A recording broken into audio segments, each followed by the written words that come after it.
1 year had passed since the uprising and the peace agreement that followed.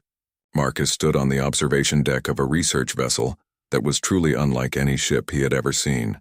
It was built jointly by human engineers and Xolth designers, a physical manifestation of the cooperation that now existed between the two species.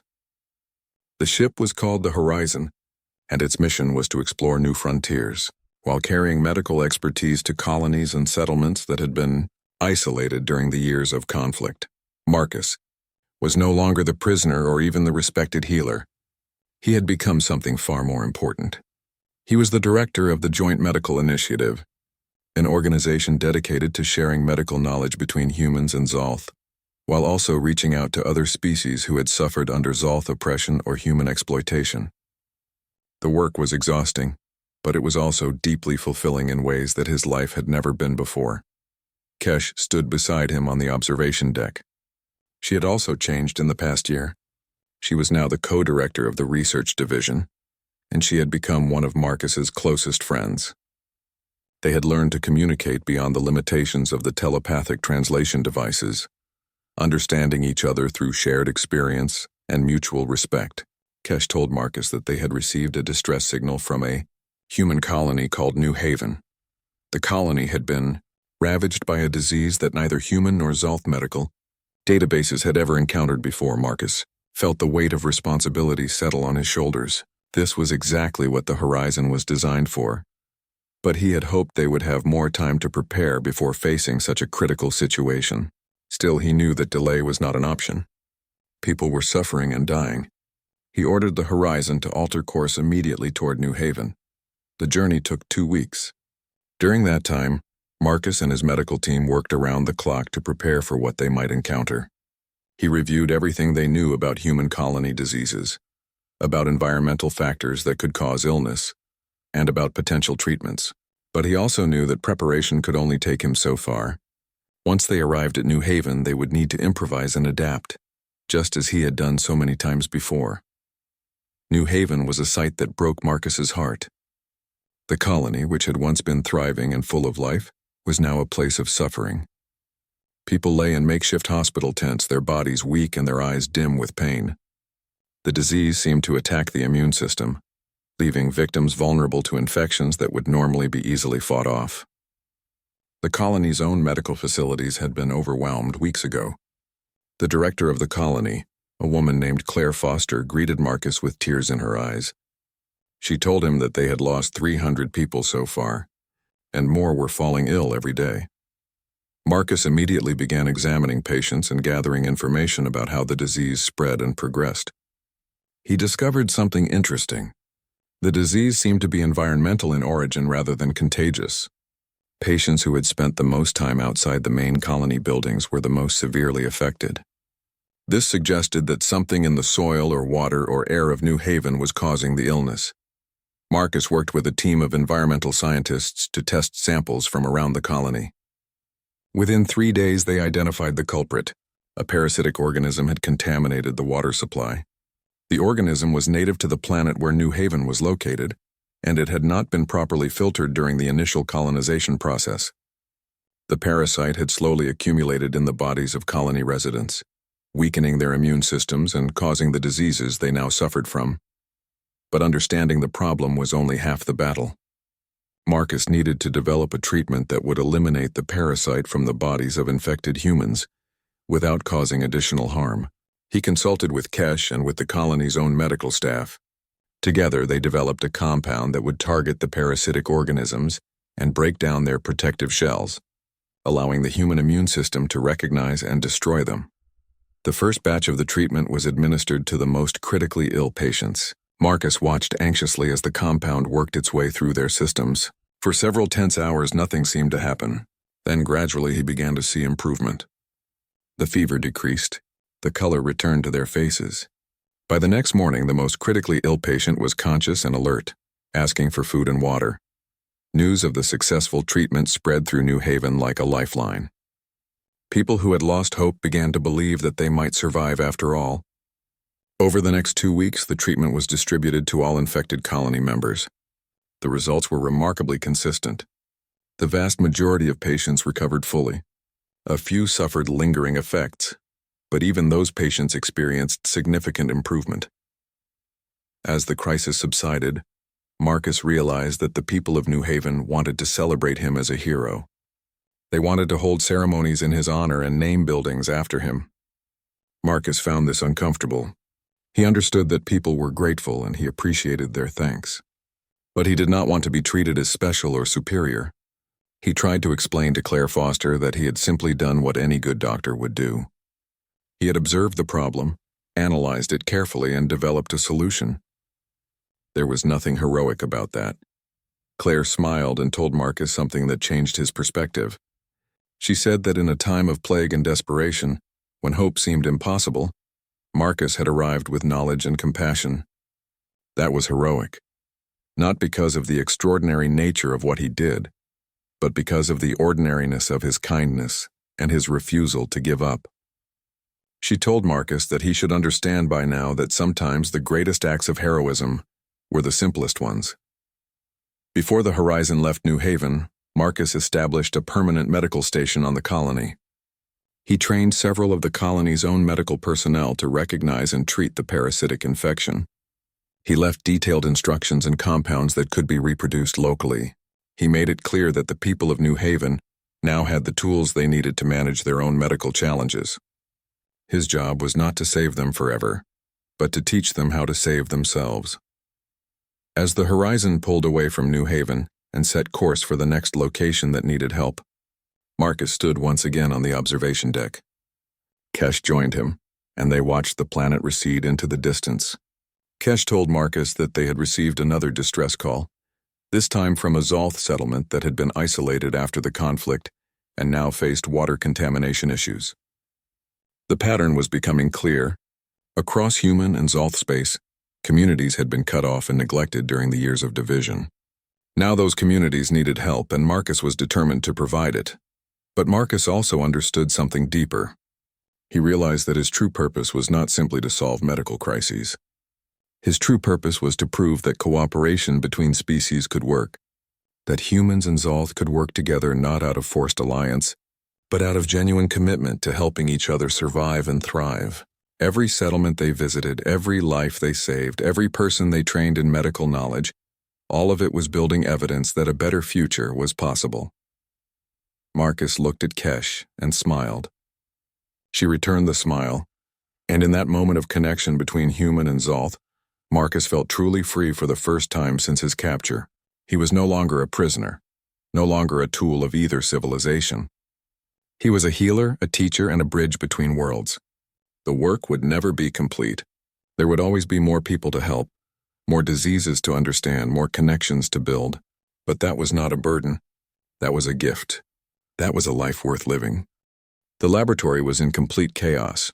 Scientists worked around the clock, barely stopping to sleep or eat. Holographic displays showed data streaming past at incredible speeds. Patients lay in medical beds in adjoining rooms, their conditions deteriorating by the hour. Marcus moved through the space like a man possessed, driven by a need he had never felt before. This plague was different from the first one he had encountered.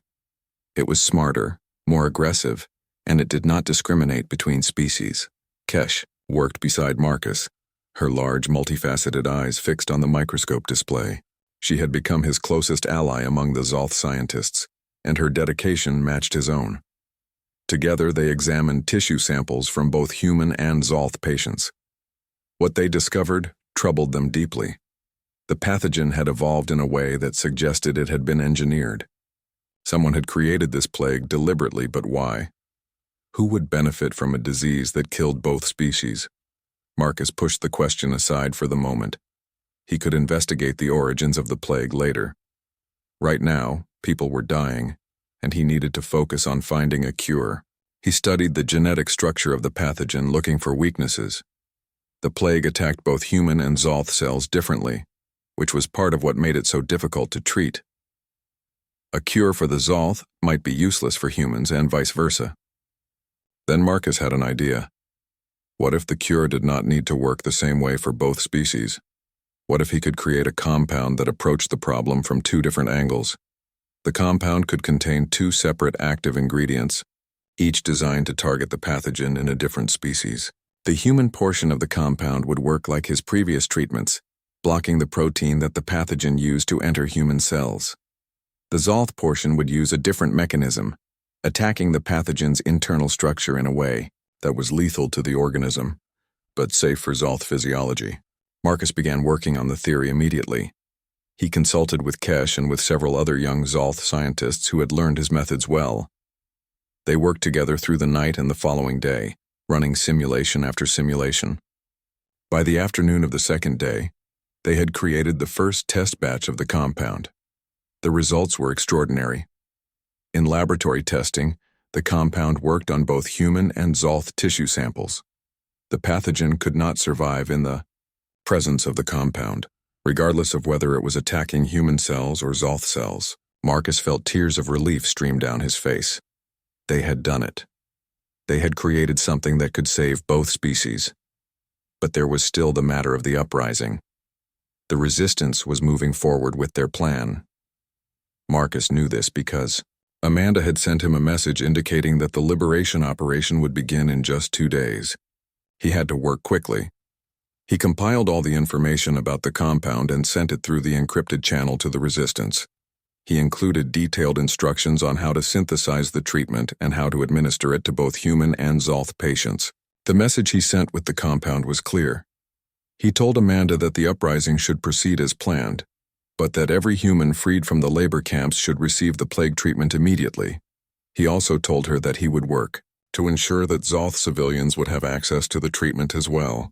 His goal was a future where both species could coexist, not a future where humans defeated Zolth or vice versa. Amanda's response came within hours. She acknowledged the compound and told Marcus that the resistance was ready. The uprising would begin at midnight on the following night.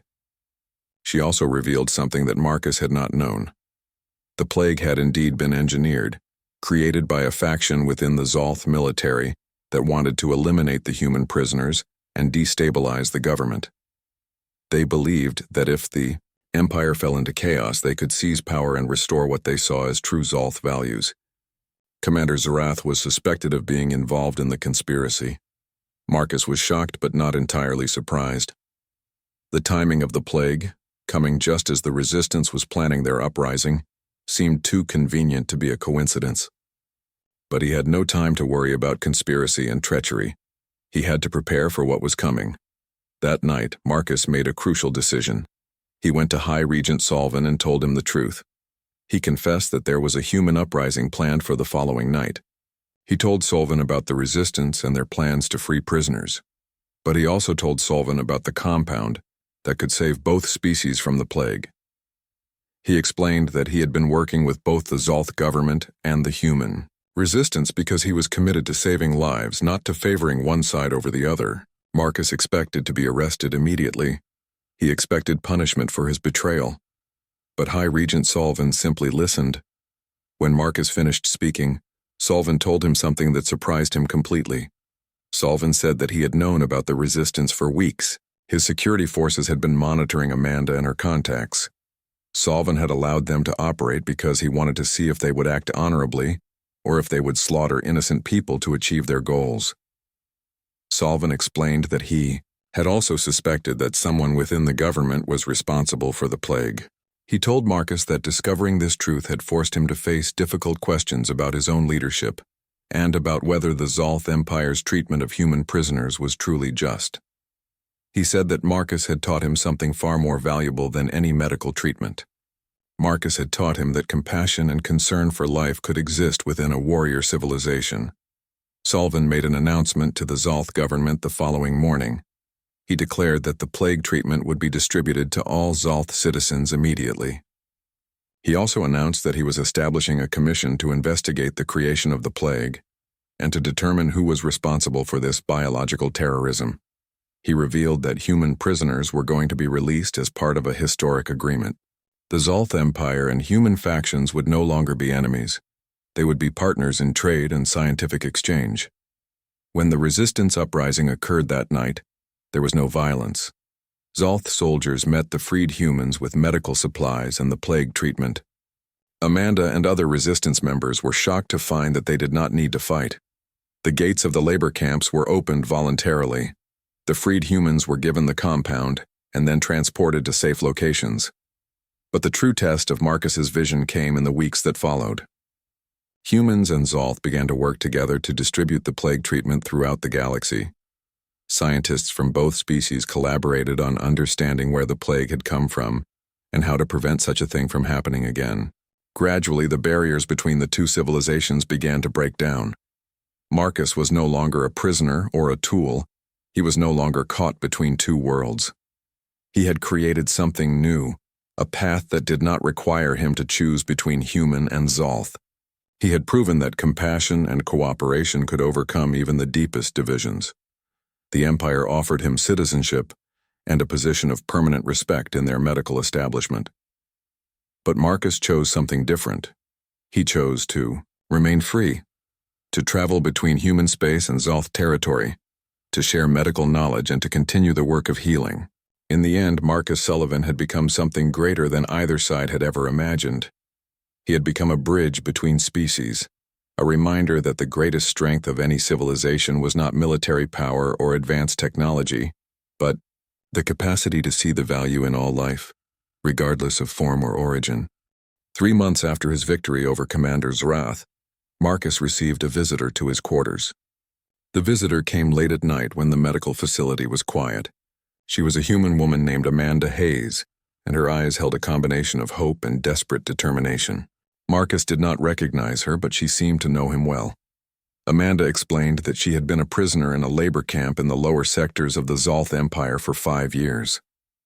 She had heard about Marcus through the prison communication network, stories that spread from human to human about the doctor who had become respected by their alien captors. She told Marcus that human prisoners throughout the Empire knew his name and saw him as proof that humans could overcome any circumstance. Marcus felt uncomfortable with the reverence in Amanda's voice. He was simply doing his job as a physician. Amanda shook her head and told him that he was far more than that. She said that he had become a symbol of human potential and resilience. She explained that a resistance movement had formed among human prisoners, and they had been trying to contact him for months. The resistance, Amanda explained, was planning a coordinated effort to free human prisoners from camps throughout the Zolth territories. They wanted to organize an uprising and strike at the heart of Zolth control, but they needed Marcus. They needed his knowledge of the Zolth Empire's layout, security systems, and leadership structure. More importantly, they needed his credibility with the Zolth government to help execute their plan. Marcus listened with growing concern. He told Amanda that he understood the desire for freedom, but he also understood that any uprising would result in massive bloodshed. The Zolth military was far superior in technology and numbers. Any rebellion would likely be crushed, and countless humans would die in the attempt. He asked Amanda if she had considered peaceful negotiations for the release of prisoners. Amanda laughed bitterly. She told Marcus that the Zolth did not negotiate. They took what they wanted and disposed of those who were no longer useful. She explained that several human prisoners had died under torture in recent months when they could no longer work. She asked Marcus how many more humans had to suffer and die before he decided that action was necessary. Marcus did not have an answer. He told Amanda that he would consider her request, but he needed time to think. Amanda understood. Before she left, she activated a small device that she pressed into Marcus's hand. The device would allow him to send encrypted messages to the Resistance network without the Zolth being able to trace the communication. She warned him that the messages would only work once every 7 days to avoid detection. Then she was gone, disappearing back into the night as silently as she had arrived. For the next week, Marcus struggled with the decision. He spent his days training young Zolth medical professionals and treating patients.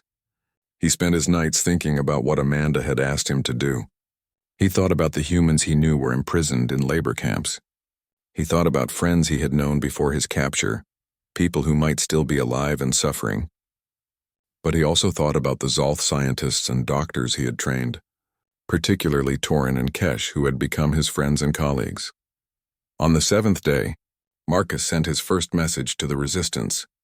He asked for more information about their plans and for assurance that any action would minimize harm to Zolth civilians.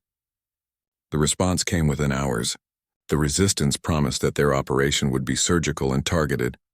focused only on military infrastructure and government facilities. They promised that they would try to avoid civilian casualties. Over the following weeks, Marcus became a double agent, though the term felt wrong to him. He was not betraying anyone because he was not truly loyal to any side. He was caught between two worlds, as he had been since his capture. To the Resistance, he provided information about the Empire's security systems and the locations of key facilities. To the Zolth, he continued his work as their most trusted healer. But then everything became more complicated. A new plague emerged. This one was different from the first. It was far more lethal and spread more quickly. Worse, it appeared to affect both Zolth and human physiology in similar ways. Within days, humans and Zolth alike were falling ill throughout the Empire, and in the human labor camps. Marcus was immediately brought into emergency meetings with the Zolth leadership. High Regent Solvin told him that this new plague was unlike anything they had encountered. Their best scientists were baffled. They looked to Marcus for answers. The High Regent asked Marcus if he could develop a treatment in time to save their people. At the same time, Marcus received a message from Amanda through the encrypted device. The Resistance was using the chaos caused by the plague as cover for their planned uprising. They were going to move within 2 weeks. They were asking Marcus to help facilitate the escape of human prisoners from the labor camps. The message made it clear that this was the moment they had been waiting for. After this, they might not get another opportunity. Marcus found himself facing an impossible choice.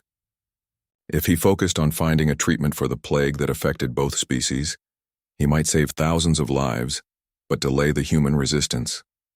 If he helped the Resistance escape, he would be abandoning the Zolth population to a potentially devastating plague and violating the trust that had been placed in him. Neither choice felt right. He spent an entire night in his quarters sitting in darkness trying to find a path that would not require him to betray someone. But he knew that such a path did not exist. Any choice he made would harm someone. Someone would suffer for his decision. The weight of this knowledge pressed down on him like a physical force. By morning, Marcus had made a decision, though it was not a choice between the two impossible options. It was something far more dangerous. He decided that he would not choose between saving one group or another. He decided that he would attempt to do both. He would work with the Zolth scientists to find a cure for the plague while simultaneously working with the Resistance to ensure that any uprising would have access to the medical treatment needed to survive. He sent 2 messages. To the Zolth leadership, he confirmed his commitment to finding a treatment as quickly as possible. To Amanda, he sent coordinates for a secure location and told her that he would provide her with the treatment protocols as soon as they were developed. He told her that he wanted the uprising to proceed, but only if humans and Zolth alike could be protected from the plague. The Resistance sent back a single word: understood. Marcus knew that his loyalty was now questioned on both sides. The Zolth trusted him because he had proven his medical skills.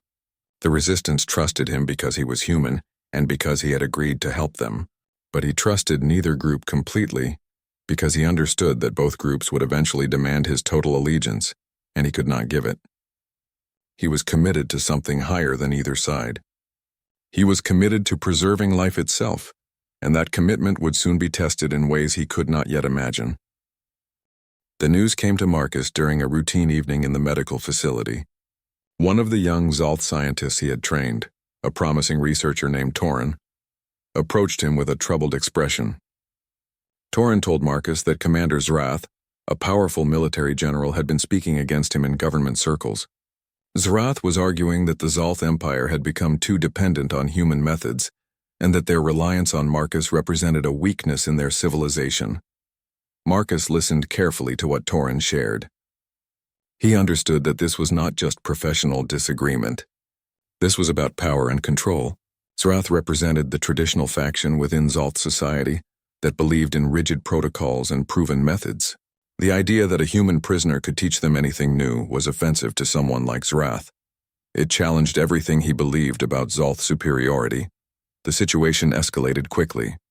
Commander Zrath demanded that the Zolth leadership halt the use of Marcus's treatment methods and return to purely Zolth-based medical protocols.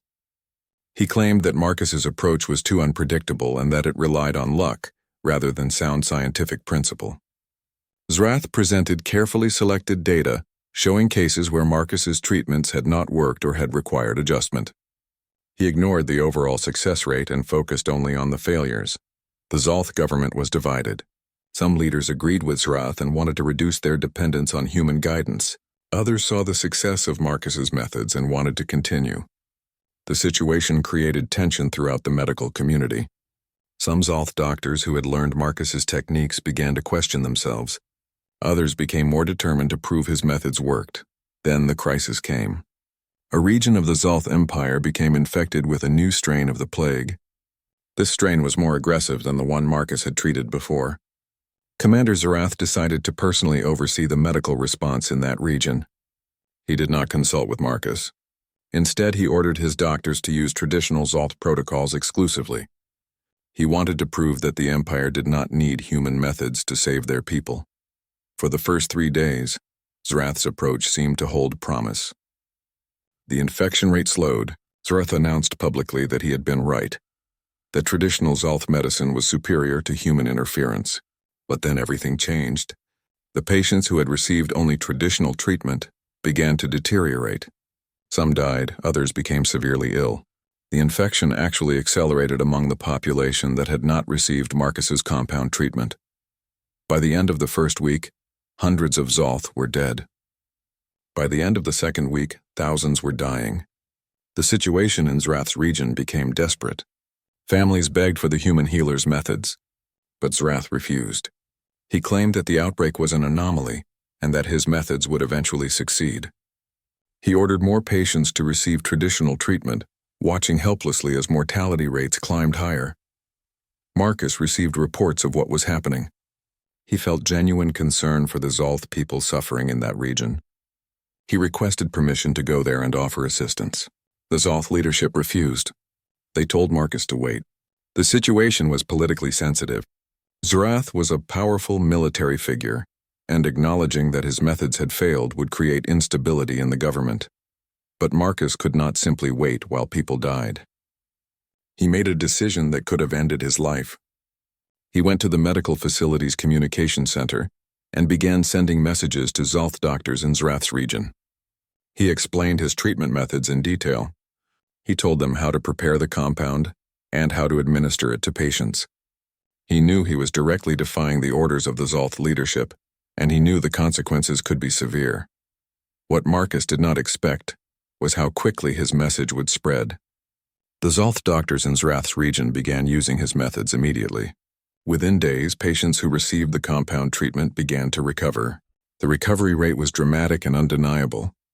Zrath tried to suppress the information, but the news spread through the population anyway. Families who had received Marcus's treatment, through the unofficial channels, began to speak publicly about how their loved ones had recovered after Zarath's official methods had failed. The pressure on the Zolth government became overwhelming. Public opinion turned sharply against Zarath. The leader of the Zolth Empire, a dignitary named High Regent Solvin, made a public address.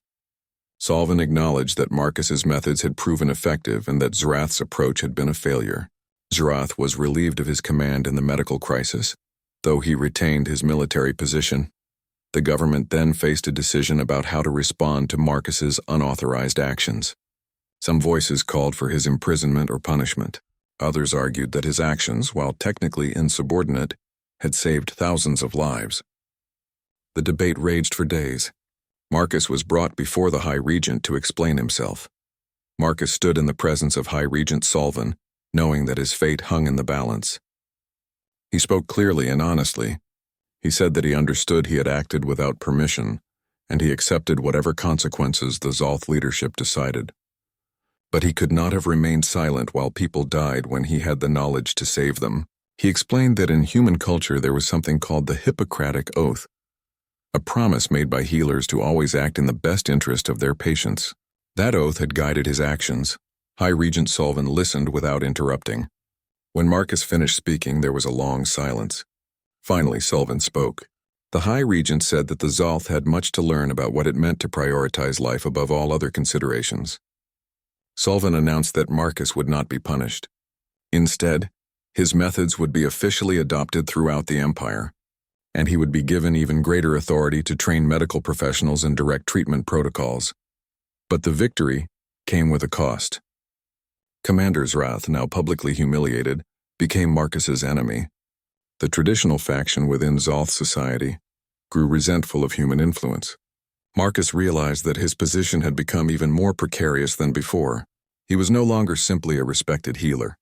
He was now a symbol of change, and there were many in the Empire who saw him as a threat to their way of life. The respect and authority that had been granted to him came with danger. There were those who would work to undermine him, to prove that human methods were inferior, and to restore the Zolth Empire to what they believed it should be. Marcus Sullivan had won an important victory, but he had also made a powerful enemy, and the future suddenly seemed far less certain than it had only weeks before. The laboratory smelled strange to Marcus. It was a mix of chemicals he could identify and others that he could not. The walls were lined with equipment that seemed to combine biological and mechanical elements in ways he had never seen before. Holographic displays floated in the air, showing data that streamed past too quickly for him to read. A team of Zolth scientists worked at various stations, their large, multifaceted eyes focused intently on their tasks. They paused when Marcus entered, their heads turning to observe him with a mixture of curiosity and skepticism. The lead scientist was a female Zolth named Kesh. She had worked her way up through the ranks of the Zolth scientific community and was considered one of their finest minds. Kesh approached Marcus and used the telepathic translation device to communicate. She explained that their previous attempts to cure the plague had focused on chemical compounds and genetic therapies. Nothing had worked. Their patients continued to die. She asked Marcus what approach a human doctor would take to such a problem. Marcus took a deep breath and looked around the laboratory. He asked to see tissue samples from infected patients and information about the plague's progression. Kesh seemed surprised by his request. The Zolth scientists typically worked from theoretical models and computer simulations. They did not often engage in direct examination of biological material. However, something about Marcus's calm confidence made her decide to grant his request. For the next several hours, Marcus worked methodically through the samples. He used a microscope that was more advanced than anything on Earth, but the basic principles were the same. He observed the pathogen, watching how it attacked Zolth cells. He noticed something that the Zolth scientists had apparently overlooked. The pathogen was not just attacking the cells randomly. It was targeting a specific protein on the cell surface. The Zolth scientists had been trying to destroy the pathogen itself, but Marcus realized that the key might be to modify the protein that the pathogen used to enter the cells. He explained his theory to Kesh. His idea was unconventional by Zolth standards. Rather than following a rigid theoretical framework, he was suggesting a practical experiment. They would create a compound that would block the protein without harming the Zolth's own cellular functions. It was a delicate balance, but human medicine had developed similar approaches over centuries of trial and error.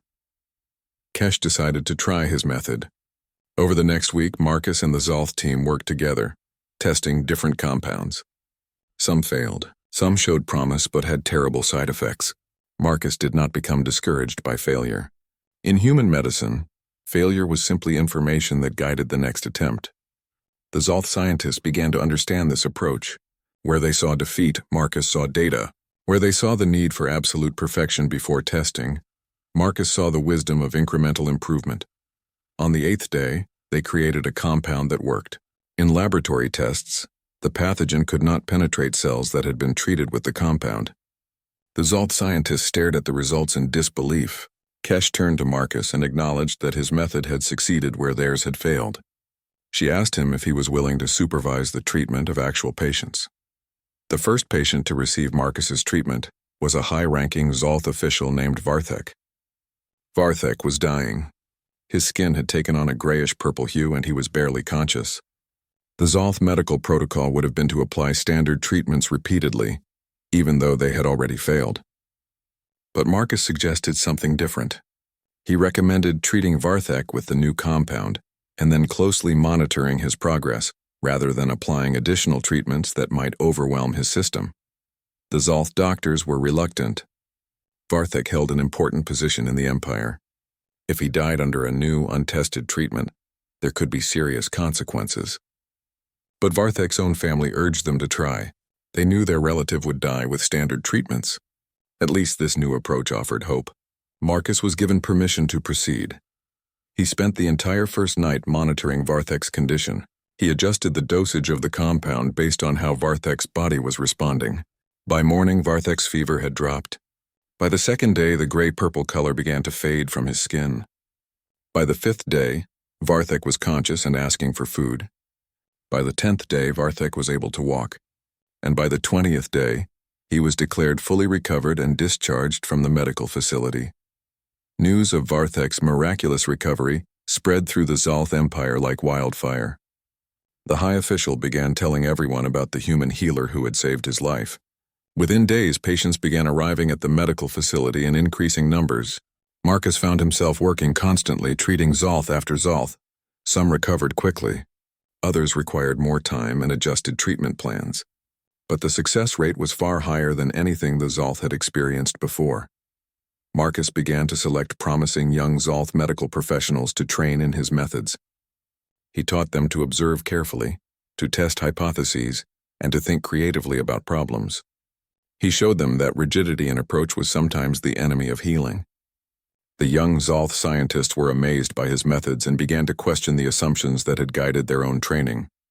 They saw that the human way of thinking about medicine was not inferior to their own. It was simply different, and that difference had value. Months passed, and Marcus's reputation grew throughout the empire. He was given access to resources that would have seemed impossible when he first arrived. The isolation of his prison cell seemed like a distant memory.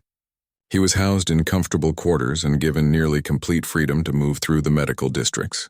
The Zolth leadership saw him as an invaluable asset, a resource more precious than rare metals or advanced technology. But Marcus was careful. Even as he worked to save Zolth lives, he was gathering information. He paid attention to the structure of the empire, the locations of military installations, and the attitudes of different groups of Zolth toward human prisoners. He discovered that there were still humans held in captivity throughout the Zolth territories. Some were workers in factories. Others were imprisoned in facilities much like the one where he had first been held. Through careful conversations with young Zolth scientists who respected him, he began to understand the Empire's strengths and weaknesses. He also began to understand that his position, while elevated, was not truly secure. The Zolth saw him as a tool, a means to an end. If the plague ended completely, if his usefulness diminished, his treatment could change at any moment. He was still, in the most fundamental sense, a prisoner. The only difference was that now his prison was far more comfortable and infinitely more complex. He had become someone they could not afford to harm, but someone they also could not trust. Marcus Sullivan had risen from captivity to respect, but he remained forever caught between two worlds, belonging fully to neither. Dr. Marcus Sullivan woke to the sound of alarm bells screaming through the corridors of the cargo vessel. His eyes snapped open in the darkness of his small medical cabin, and he could feel the ship shaking beneath him. Something was terribly wrong. He had been traveling to the neutral trade station at Kepler 7 with a shipment of advanced medical equipment and research materials. It was supposed to be a routine journey, but nothing about this felt routine. Marcus threw on his jacket and rushed toward the observation window. What he saw made his blood run cold. 3 massive warships surrounded them, their hulls painted in the distinctive metallic blue of the Zolth Dominion. The Zolth were a species known throughout the galaxy for their ruthless efficiency and their complete disregard for human rights. Stories of their cruelty spread across every spaceport, and now Marcus was about to experience them firsthand. The impact came without warning. The ship lurched violently, throwing Marcus against the wall. Sparks flew from damaged electrical conduits, and the emergency lights flickered to life, casting everything in an eerie red glow. Through the loudspeaker, the captain's voice crackled with panic. The captain announced that the ship was being boarded and that all crew members should proceed to the escape pods. But Marcus knew that escape pods would be useless against Zolth firepower. He made a decision in that moment to hide in the medical storage bay and hope that somehow he would survive this encounter. Marcus moved quickly through the narrow corridors, his heart pounding in his chest. He could hear the heavy footsteps of Zolth soldiers echoing through the hallways. They moved with mechanical precision, their breathing apparatus hissing with each breath they took. Marcus had never seen a Zolth warrior in person, but he had heard descriptions. They were tall, standing nearly 8 feet with tough gray skin that resembled stone. Their eyes were large and multifaceted like those of insects, but their intelligence was unmistakable and terrifying. He ducked into the medical storage bay just as a squad of Zolth soldiers turned the corner behind him. The storage bay was filled with rows of containers holding medical supplies, diagnostic equipment, and research materials. Marcus quickly hid behind one of the larger containers and held his breath. The Zolth soldiers passed by his hiding spot, their footsteps thundering against the metal floor. For a few moments he thought he might actually escape notice, but then one of the soldiers stopped and turned back. The soldier's multifaceted eyes seemed to scan the entire room, and Marcus felt a chill run down his spine as the creature's gaze seemed to lock directly on him. The next thing Marcus felt was a stunning blow to the back of his head. Everything went black. When Marcus awoke, he was lying on the cold metal floor of a holding cell. His head throbbed with pain, and when he reached up, he felt dried blood matted in his hair. The cell was small and sterile, with walls of gray metal and a single bright light fixture embedded in the ceiling. There was a narrow bunk bolted to the wall and a toilet in the corner. The door was solid metal with no windows, only a small slot at the bottom through which food could be delivered. Marcus had no way to know how much time had passed.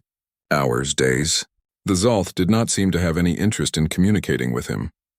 Guards periodically checked on him, sliding trays of bland, protein-rich food through the slot. The food was edible but tasteless, clearly designed to keep him alive with minimal consideration for anything else. His situation became clearer the more he thought about it. He was a prisoner of the Zolth Dominion, and he had no idea what they planned to do with him. Days turned into weeks. Marcus lost track of time in the isolation of his cell. He exercised to keep his mind sharp, doing push-ups and stretches in the limited space. He tried to practice medicine in his head, recalling anatomical diagrams and drug interactions. Anything to maintain his professional knowledge. He wondered if anyone knew he was alive, if any rescue was coming, or if he would simply spend the rest of his life in this metal box. Then one day the door to his cell opened. A Zolth officer stood in the doorway, taller than the others Marcus had seen, with scars running down one side of its gray face. Behind the officer, Marcus could see a group of other Zolth soldiers. The officer gestured with one of its four-fingered hands, signaling Marcus to stand and follow. Marcus obeyed, not seeing any other choice. He was escorted through corridors that were much larger and more impressive than the ones on the cargo vessel. He realized he was no longer on his ship. He was on a Zolth vessel, possibly even on their homeworld. Marcus was taken to a medical facility, a place that both fascinated and horrified him. The equipment was beyond anything he had ever seen, but it looked functional and efficient, like everything else about the Zolth. He was placed in a decontamination chamber and sprayed with a substance that smelled acrid and made his eyes water. When he emerged, he was given clean clothing and brought to an observation room where several Zolth officials waited. One of them stepped forward and began to communicate. The words came through in his mind, not his ears, suggesting some form of telepathic translation technology. The official explained that a plague had struck the Zolth population. Their best scientists could not find a cure. Many were dying. The official said that perhaps a human perspective might offer something new, something different from their own rigid approach to medical science. Marcus felt his stomach drop as he understood what was happening. He was not here to be imprisoned indefinitely. He was here to work, to use his medical knowledge to save his captors. It was an impossible situation. If he refused, they might kill him or use him in other ways. If he agreed, he would be collaborating with the species that had taken him captive. But as he looked into the multifaceted eyes of the Zolth official, Marcus realized that he had only one real choice. He had taken an oath as a doctor to preserve life, and a plague cared nothing for politics or the circumstances of captivity. Marcus nodded slowly and told the Zolth official that he would help. In that moment, he had no idea that his decision would change the course of his life and potentially the fate of 2 entire civilizations. He knew only that he was still alive, and that as long as he had life and the knowledge to use it, he would do everything in his power to save those who were dying, whether they were human or alien. The Zolth official seemed satisfied with his answer, and gestured for the guards to take him to the medical laboratories. Marcus Sullivan, a prisoner of the Zolth Dominion, was about to become something far greater and far more complicated. He was about to become the most respected healer in the entire Zolth Empire,